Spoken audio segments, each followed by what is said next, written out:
Chronicles of Elyria, The Day Before, Kerbal Space Program 2. What do these games have in common? They are all front and center in the welcome committee for the newest inductee into the Kickstarter and paid early access heaven. Come join us, Ashes of Creation. December 11th, 2025, the MMORPG Ashes of Creation, the next and newest World of Warcraft killer in a long and incredibly successful line of World of Warcraft killers, was released on Steam as an early access game at a mind-numbing $50 price tag. It was on the front page of the Steam store as a featured game. It was top 3 on the Steam top seller page and topped out at 31,000 concurrent players. January 31st, 2026, the CEO, Stephen Sheriff, resigns, citing ethical concerns with the mysterious anonymous board of directors that may or may not only be consisting of him and his husband, depending on how you read the public records from California. February 1st, 2026, the studio, Intrepid Studio, shuts down and final payroll is withheld. The early access game is effectively dead, but Ashes of Frustration's Intrepid story didn't start December 11th of last year. About 10 years ago, May 2nd, 2017, the Ashes of Creation Kickstarter campaign launched with a $750,000 crowdfunding goal and concluded June 3rd, 2017, reaching a staggering $3.25 million raised by almost 20,000 idiots.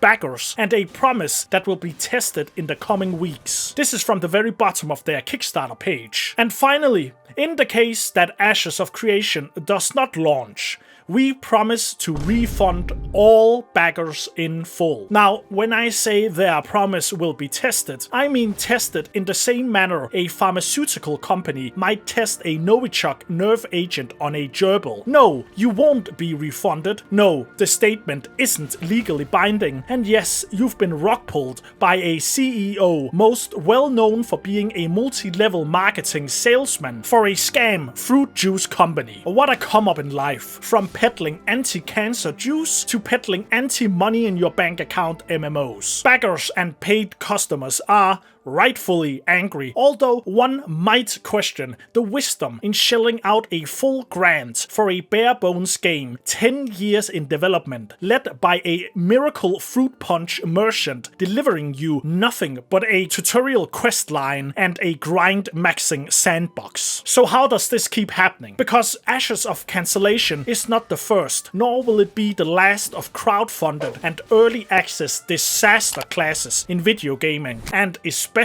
MMO video gaming. How are capital G gamers constantly convinced into inhabiting a triple role for ruthless game CEOs, where we get to be both the paying customer, the quality assurance team, and the venture capitalist funding a remedial short boss rejects boyhood fantasy without any of the equity? In a traditional market exchange, a customer, that's you, pays for a finished good and expect a certain level of utility, quality, and entertainment. But in the early access model, the product's quality, entertainment, and definitely utility is barely the equivalent of a half-hearted reach around in the back toilet of a truck or dive bar. That's where the hours of gameplay data, bug reports, and balance feedback job is offloaded to the paying customer. No, it's not a bug, it's a feature, and in fact, it's a privilege to waste your limited free time filing forum paperwork for the promise of a working product you've already paid for. There is no equity, and therefore there are no voting rights, and you have zero oversight of the studio's financial health, which turned out to be pretty important in the case of Insipid Studios and Ashes of Donation. While CEO Stephen Sheriff publicly maintained that funding was not an issue and that he would and had personally contributed his own fruit juice funds, the final nail in the coffin was the internal notice that the studio could not meet its recent payroll period. This discrepancy between the public-facing narrative and the private financial reality confidentiality is a hallmark of dark crowdfunding. The informational asymmetry that puts you, the early accessor, in the position of weakness, since founders can mismanage funds or shift development priorities without any accountability at all to their primary financiers, which is, unfortunately for you,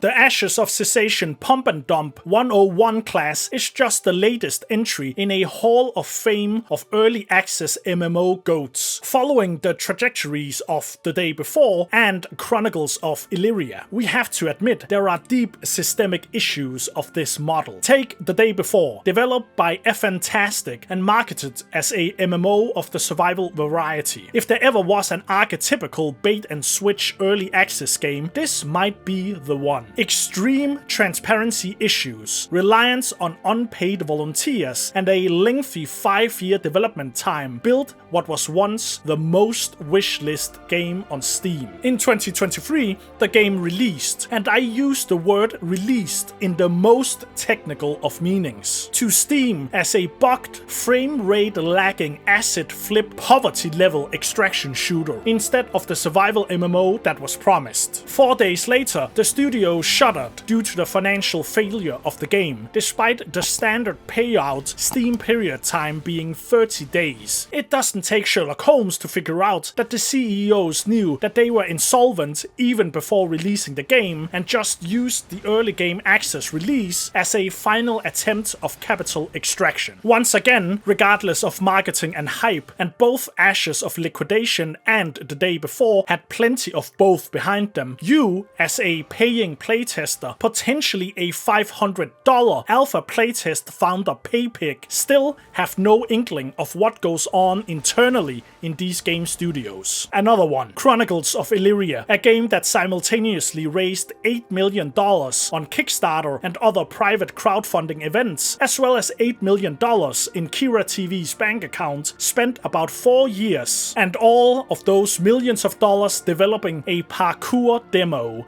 only to be subsequently shut down. This might literally need to be an 8-hour video to document everything that was promised in this Crusader Kings Stardew Valley fully destructible environment MMO life simulator hybrid, and all led by a CEO with 0 prior game development experience. Once again, demonstrating how the lack of formal board oversight allows a single individual to hold millions of dollars in community capital hostage indefinitely. And realize by now that there is no such a thing as community capital. Once the money has left your wallet, as far as Kickstarter projects and early access games are concerned, it is no longer yours, and you have absolutely no power. And this is how developers frequently utilize dark patterns and cognitive biases to keep early access backers emotionally and, most importantly, financially tethered to a failing product. Players who have invested hundreds or thousands of dollars into early access packages, such as the $500 pre-order FinSub package for Ashes of Termination, are uniquely susceptible to sunk cost fallacy, as well as, quite frankly, other mental deficiencies. Sunk cost is the irrational tendency to continue investing either money or time in a losing proposition to avoid feeling like you wasted your previous investment. All 3 examples exploited this by offering periodic updates or letters to the citizens that provided a false sense of forward momentum without actually providing anything of substance. But as the saying goes, 99% of financial backers stop throwing money at their dream MMO project just before it releases. This is also known as loss aversion, where fin-dumped players fear that by stopping their support or failing to engage with alpha builds, they will miss out on the ultimate reward of the finished game. Leveraging cognitive biases doesn't really sound like collaboration now, does it? For us consumers, the lesson is clear. Treat paid early access, especially for massively ambitious, unproven projects, as a high-risk investment. I have no problems throwing $25 on a scratch ticket, some meme coin, or DayZ early access. This is is not financial advice, but I considered that money gone. If there is a return on the investment, like my meme coin mooning or DayZ becoming actually fun to play, great, but never put any emotional investment into any Kickstarters or early access games you decide to back. You are last in line. If a studio fails, creditors and equity investors and employees missing payroll have legal claims on assets. Players who invested, and I'm doing massive air quotations right now, by purchasing early access have little to no recourse, regardless of how expensive the early access was. For instance, Chronicles of Elyria, the most massive bait and switch video game scam, had its class action lawsuit dismissed. Understand that a long development cycle is often a red flag, not a sign of diligent care. Feature creep, engine changes, as happened with Ashes of Stagnation's move to Unreal 5, and internal scope turmoil can not only derail projects permanently, but provides pretty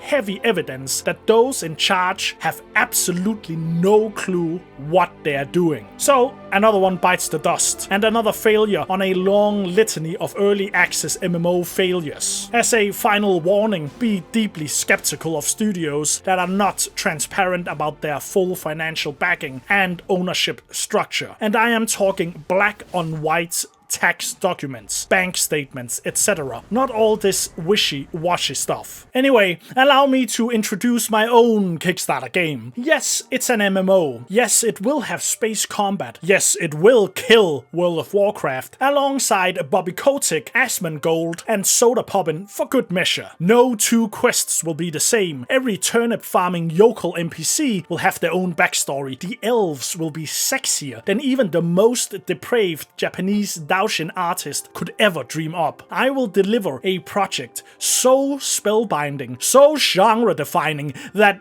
Oh, Star Citizen is still going, huh? I guess I'll wait for that instead. And while we wait for all of our dreams to be fulfilled, but mostly CEO Chris Roberts' financial dreams, please like, subscribe, comment down below what you look most forward to doing when Star Citizen finally hits the shelves of Blockbuster. Stay frosty.